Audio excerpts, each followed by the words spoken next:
ಇನ್ಫೋಸಿಸ್ನ ನಾರಾಯಣ ಮೂರ್ತಿ ಅವರು ವಾರಕ್ಕೆ 70 ಗಂಟೆ ಕೆಲಸ ಮಾಡಬೇಕು, 90 ಗಂಟೆ ಕೆಲಸ ಮಾಡಬೇಕು ಅಂತ ಒಂದು ಹೇಳಿಕೆಯನ್ನ ಕೊಟ್ಟಿದ್ರು.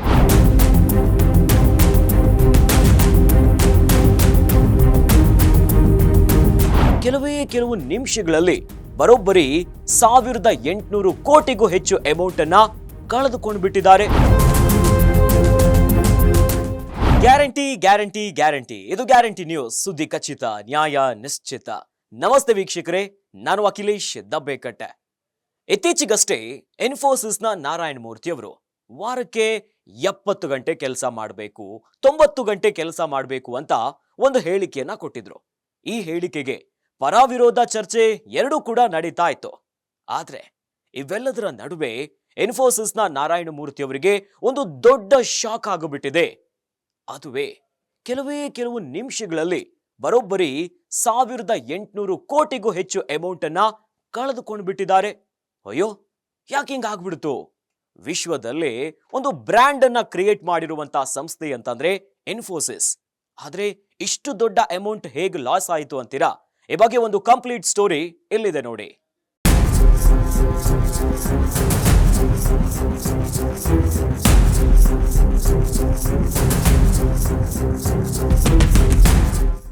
ಇನ್ಫೋಸಿಸ್ನ ಸಹ ಸಂಸ್ಥಾಪಕರಾಗಿರುವ ನಾರಾಯಣ ಮೂರ್ತಿ ಅವರು ಕಟ್ಟಿ ಬೆಳೆಸಿದಂತ ಸಂಸ್ಥೆ ಇಂದು ವಿಶ್ವದಾದ್ಯಂತ ಐಟಿ ಕ್ಷೇತ್ರದಲ್ಲಿ ಸೇವೆ ನಡೆಸ್ತಾ ಇದೆ.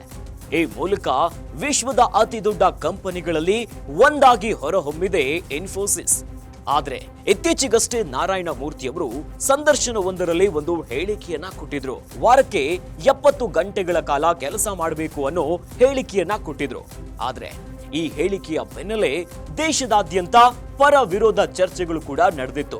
ಆದ್ರೆ ನಾರಾಯಣ ಮೂರ್ತಿ ಅವರಿಗೆ ಈಗ ಒಂದು ಬಿಗ್ ಶಾಕ್ ಎದುರಾಗಿಬಿಟ್ಟಿದೆ. ಕಂಪನಿಯಲ್ಲಿ ನಾರಾಯಣ ಮೂರ್ತಿಯವರ ಕುಟುಂಬ 4.02% ಷೇರಿನ ಪಾಲನ್ನ ಹೊಂದಿದೆ. ಇದರ ಮೌಲ್ಯ ಅಂದಾಜು 3,21,500 ಕೋಟಿಯಷ್ಟಿದೆ.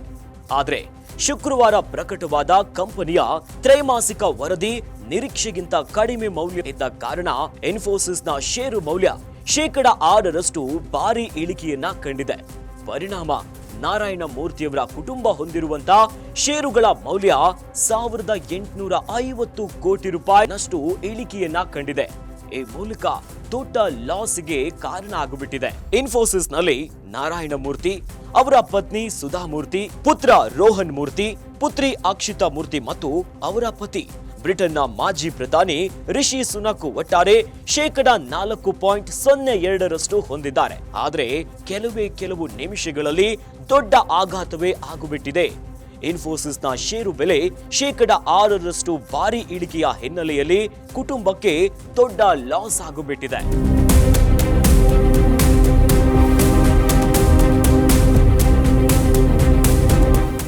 ನೋಡಿದ್ರಲ್ಲ ವೀಕ್ಷಕರೇ, ಶೇರ್ ಮಾರ್ಕೆಟಿನ ಹೊಡೆತದಿಂದಾಗಿ ಇನ್ಫೋಸಿಸ್ನ ನಾರಾಯಣ ಮೂರ್ತಿ ಅವರಿಗೆ ದೊಡ್ಡ ಲಾಸ್ ಆಗಿಬಿಟ್ಟಿದೆ.